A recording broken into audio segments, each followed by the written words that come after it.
ముందు తరాలు బాగుండాలని చేశారు. మనం ఏం చేయాలి, సమాజంలో మనం ఏం చేయాలి, చిన్న చిన్న జాగ్రత్తలు. ఇప్పుడు మనం హాస్పిటల్కి ఇంతమంది డాక్టర్ల కాటికి వస్తున్నాం, వైద్య దేవులు మనల్ని బాగు చేసి బయటకు పంపిస్తున్నారు. మనం ఏం చేస్తున్నాం, బయట కల్తీ ఆహారం, వాతావరణ కాలుష్యం విపరీతంగా ఏర్పడుతుంది. ఇది వర్షాకాలం అయినటువంటి ఎలోనా ప్రభావంతో మనకు వర్షాలు రాకుండా అనేక రోగాలు వాతావరణ కాలుష్యం నుంచి మన జాగ్రత్తలు. మన గత 30 సంవత్సరాల నుంచి భూమిని మనం పాడు చేస్తున్నాం. మనకంతా ఇదంతా మేము హాస్పిటల్కి వచ్చినాం, మనకి ఎందుకు ఇదంతా మాకు అవసరం అనుకుంటున్నాం. సామాజిక బాధ్యతగా మన కోసం చేసినటువంటి స్వాతంత్ర సమరయోధులు, శాస్త్రవేత్తలు, సంఘ సంస్కర్తలు ప్రాణత్యాగాలు చేశారు. కనీసం మనము మన పిల్లల్ని, మన కుటుంబాన్ని బాగు చేసుకోవడంలో మనం సామాజిక బాధ్యత వహించకుంటే రాబోయే రోజుల్లో చాలా చాలా ప్రమాదకరమైన సమాజాన్ని మనం చూడాల్సిన పరిస్థితి వస్తుంది. కాబట్టి మనం ఏం చేయాలి, వాతావరణ కాలుష్యాన్ని నివారించాలి, ప్లాస్టిక్ను వాడకుండా మనం నిరోధించాలి. ప్రస్తుతం ఈ నెలంతా, ఈ ఆగస్టు నెలంతా మన కుటుంబం వరకు మనము ప్లాస్టిక్ను వాడకుండా నిరోధించడం మనతో సాధ్యమవుతుంది కదా. ప్రాణాలు విడిచిపెట్టి మన కోసం ముందు తరాలు బాగుండడం చేసినటువంటి మహనీయులు వాళ్ళంతా త్యాగం చేయకుండా మనం కనీసం మన కుటుంబం కోసం, మన పిల్లల కోసం మనం ప్లాస్టిక్ నిరోధించలేమా? ఫస్ట్ మన కుటుంబం వరకు మానుకొని తర్వాత ఇతరులకు అవగాహన కల్పిద్దాం. ఆ తర్వాత మనం చెట్టు నాటాలి.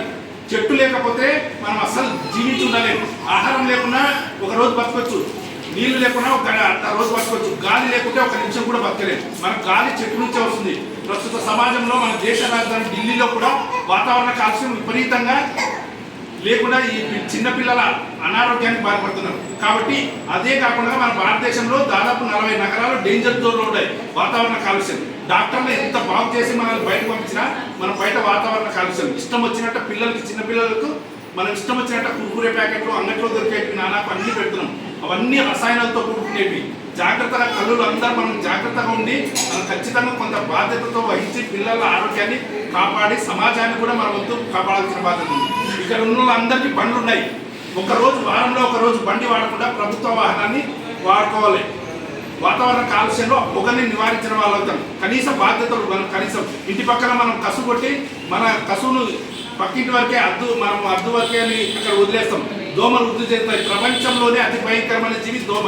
దోమ పుడితే డెంగ్యూ, చికెన్ గున్యా, మలేరియా, రకరకాల విష జ్వరాలు వస్తాయి. డెంగ్యూ వచ్చిందంటే చాలా ప్రమాదకరమైనటువంటి పరిస్థితి.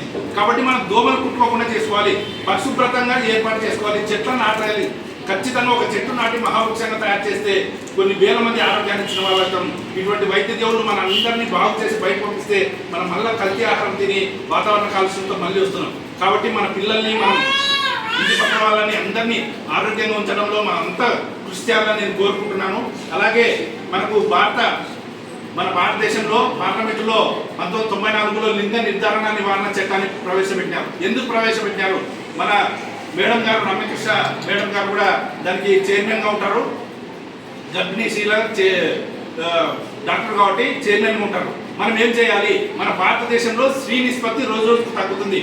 ఈ యొక్క చట్టం పార్లమెంట్లో ఎందుకు ప్రవేశపెట్టారంటే మన భారతదేశంలో స్త్రీ సంఖ్య తగ్గుతుంది. 1000 మంది మగపిల్లలు ఉంటే 950 మంది ఆడబిడ్డలు ఉన్నారు. మనమంతా ఏం చేయాలి, ఆడబిడ్డలను బతికించాలి, చదివించాలి, ఎదగనియాలి. ఆడవాళ్ళు లేకపోతే మన సమాజంలో అస్తవ్యస్తంగా ఉంటుంది. ఈరోజు మన డాక్టర్ రమేష్ మేడం గారు హాస్పిటల్లో, జనరల్ హాస్పిటల్లో కొన్ని వేల మందిని వైద్య పరీక్షలు చేసి బాగు చేస్తున్నారు. ఇక్కడ కూడా చేస్తున్నారు. అంటే మనకు ఒక స్త్రీమూర్తి ఇంతమందిని ఇచ్చేస్తున్నారు. స్త్రీ లేకపోతే మన సమాజం అస్తవ్యస్తంగా ఉంటుంది. మగవాళ్ళకి తీసుకోకుండా ఆడవాళ్ళు కూడా ఉన్నత స్థానంలో ఉన్నప్పటికీ మగపిల్లల వారి మీద మక్కువతో ఆడబిడ్డలను కడుపులోనే చంపేస్తున్నారు. మనం ఏం చేయాలి, ఎవరైనా కానీ మన ఇంటి పక్కల కానీ మన శ్రేణులాస్ కానీ ఎవరైనా కానీ మన గర్భం దాల్చి ఆడబిడ్డని చంపడానికి ప్రయత్నం చేస్తే ఖచ్చితంగా నిరోధించాలి. డాక్టర్కు తెలియజేసినా, లేకపోతే మన డివిజన్లో ఆర్టీఓ సార్ గారు చైర్మన్గా ఉంటారు, వారికి తెలియజేసినా, డిఎస్పీ సార్ గారికి తెలియజేసినా, ఐసిడిఎస్ వాళ్ళకి తెలియజేసినా వాళ్ళని ఏం చేయరు. వాళ్ళని అవగాహన కల్పించి ఆడబిడ్డను బతికించే విధంగా వాళ్ళు కృషి చేస్తారు. మర్డర్ చేస్తే ఏ విధమైన శిక్షలు ఉంటాయో సేమ్ కడుపులో ఆడబిడ్డను చంపితే కూడా అదే శిక్షలు పడతాయి. కాబట్టి మనం శిక్షలు పక్కబెట్టి మానవతా దృక్పథంతో అందరం కలిసి ఆడబిడ్డలను బతికించే విధంగా మనము కృషి చేయాలి. లేకపోతే సమాజంలో రాబోయే రోజుల్లో చాలా ఇబ్బందికరమైనటువంటి పరిస్థితులు వస్తాయి. మనం నీటిని ఆదా చేసుకోవాలి. నీరు లేక చాలా మంది కొన్ని రాష్ట్రాల్లో, జిల్లాల్లో చాలా ఇబ్బంది పడుతున్నాయి. నీటిని వడగట్టాలి, ఇంకుడు గుంతలు ఏర్పాటు చేసుకోవాలి. ఖచ్చితంగా మనం ఒక చెట్టు నాటాలి. చెట్టు నాటకపోతే మన బతికే పరిస్థితి లేనటువంటి పరిస్థితి. చెట్టు నరకకుండా కూడా కాపాడుకోవాల్సిన బాధ్యత మనపై ఉన్నది.